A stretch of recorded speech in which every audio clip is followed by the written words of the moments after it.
Nobody gave you permission to stop blaming yourself for overeating. Consider this your permission, because here is what is actually happening inside your body, and it has almost nothing to do with willpower. Food companies spend billions of dollars, $40 billion annually on food R&D alone, specifically engineering products to override the 3 satiety hormones your body uses to tell you to stop eating. Leptin, ghrelin, peptide YY, 3 signals, 3 hijacks, and the people designing your snacks know exactly which neurochemical levers to pull. This is not a conspiracy theory. This is food science, the same food science that researchers at the Monell Chemical Senses Center in Philadelphia have been publishing for decades. The difference is that their findings end up in product development labs, not on nutrition labels. In the next 10 minutes, I'm going to show you exactly how the hunger hack works, what the insiders already know, and the one meal-building system that puts those 3 signals back in your control. Stay with me, because the last section is the only part that actually changes anything. Let's be honest about why you have never seen this explained clearly before. It is not because the science is new. A landmark 1995 study published in the European Journal of Clinical Nutrition by researcher Susanna Holt introduced something called the Satiety Index, a scoring system that ranked 38 common foods by how full they actually made people feel per 240 calories. Boiled potatoes scored 323. Croissants scored 47. That is a 586% difference in fullness per calorie. That study is nearly 30 years old. You have almost certainly never heard of it. Now ask yourself, if food manufacturers knew that croissants were engineered to leave you hungry 40 minutes later, and boiled potatoes were not, which one do you think they invested their R&D budget into refining? The satiety index never made it onto food packaging. The FDA has no requirement for satiety labeling. And the $1.2 trillion processed food industry has exactly zero financial incentive to tell you that their best-selling product scores a 47 on fullness.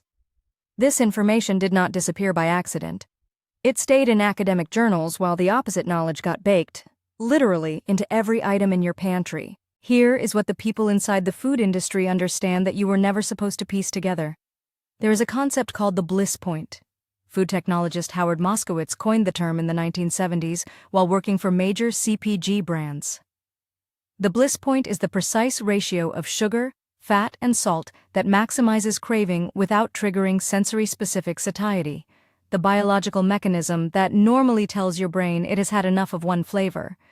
When you hit that sweet spot, your brain registers pleasure but not fullness. You can eat 600 calories of a bliss-pointed snack and your peptide YY, the gut hormone that signals satisfaction, barely moves.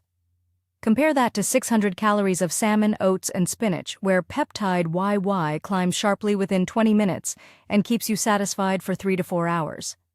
But it goes deeper than just the bliss point. Texture engineering, specifically what food scientists call dynamic contrast, plays a massive role. When a food has multiple textures that change as you chew, your brain stays neurologically engaged instead of habituating. That engagement suppresses the fullness signal.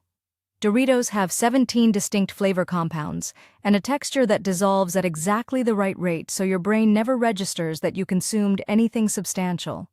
That is not an accident. That is a design specification. So now you know the attack. Here is the defense that almost nobody talks about, and it is not a diet.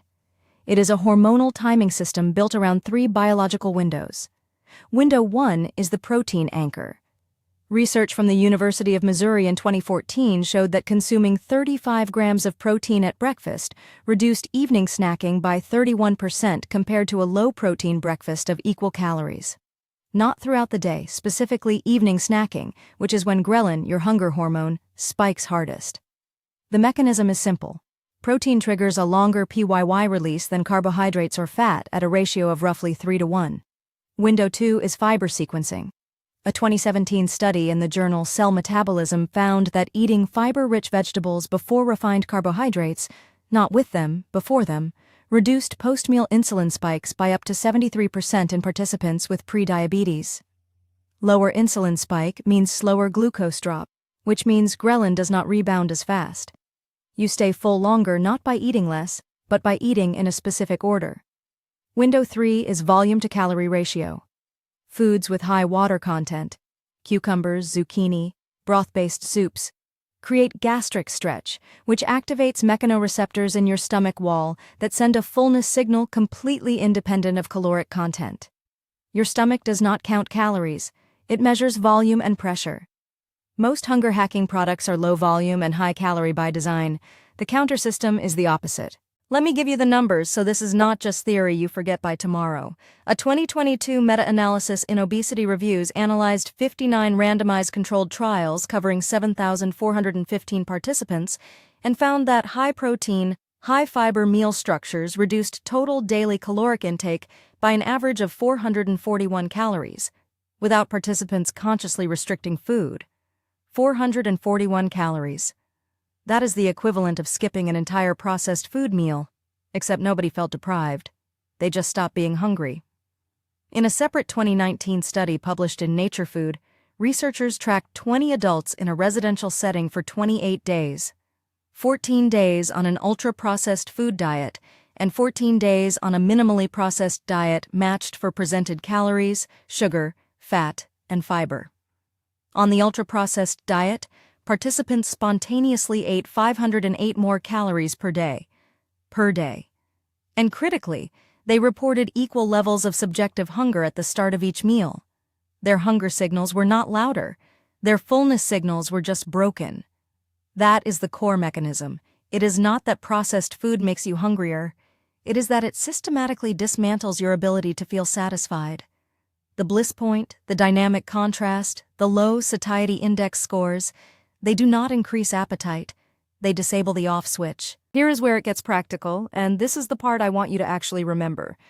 Building meals that correctly trigger all three satiety signals, leptin, ghrelin suppression, and peptide YY, requires precision, but not complexity. The three-component rule is this.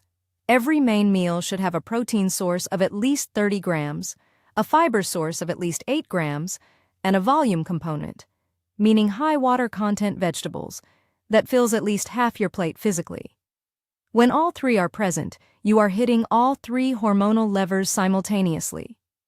The problem most people run into is portion consistency. You think you are hitting 35 grams of protein, but you are actually hitting 18. You think the fiber is there, but the serving size on the label is written for a mouse. This is exactly why I started using a kitchen scale for meal prep, not to obsess over calories, but to stop guessing at satiety architecture.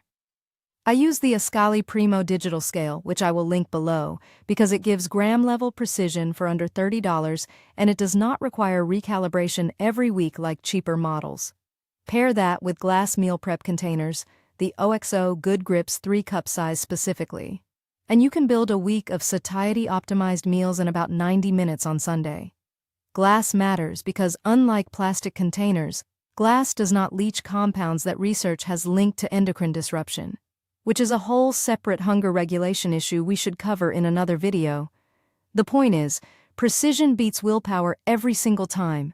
You are not weak, you are just missing the right tools. You now have more accurate information about hunger than 95% of the people who will eat lunch today. So here is your starting point. Not a 30-day plan, not a cleanse, just one change this week. Audit your breakfast against the three-component rule. Protein, fiber, volume. Does it have 30 grams of protein? Does it have 8 grams of fiber? Does half the plate have high water content food? If the answer is no to any of those, that is the one change. Fix breakfast first. The 2014 Missouri protein study showed that breakfast composition affected hunger hormone levels for the full 15-hour period after waking. One meal, all day. That is the leverage point. And here is how this connects back to where we started. The curiosity loop I opened at the beginning, the 3 satiety hormones and 3 hijacks, now you have the full picture. Leptin is suppressed by chronic processed food consumption through a process called leptin resistance, which develops over years of bliss point eating. Ghrelin is manipulated through rapid blood sugar cycling engineered by low-fiber, high-glycemic products. And peptide YY is bypassed by texture engineering that prevents your gut from registering volume. 3 hormones, 3 attacks, 3 defenses, protein anchoring, fiber sequencing, volume loading. You have the system now. The food companies still have the marketing budget, but you have the science. Disclaimer: This video is for educational and entertainment purposes only. Nothing constitutes professional advice of any kind. If this changed how you think about hunger, share it with one person who has ever said they just have no self-control around food. Because now you know, it was never about self-control. It was about signal interference. Subscribe for more food science that actually explains what is happening inside your body, not just what to eat. Drop a comment below with which of the 3 satiety hormones you think has been most targeted in your own diet, leptin, ghrelin, or peptide YY, based on what you just learned. Links to the kitchen scale and meal prep containers are in the description. No subscription boxes, no powders, no programs, just the 2 tools that make the 3-component rule actually workable. See you in the next one. Disclaimer. This video is for educational and entertainment purposes only. Nothing constitutes professional advice of any kind.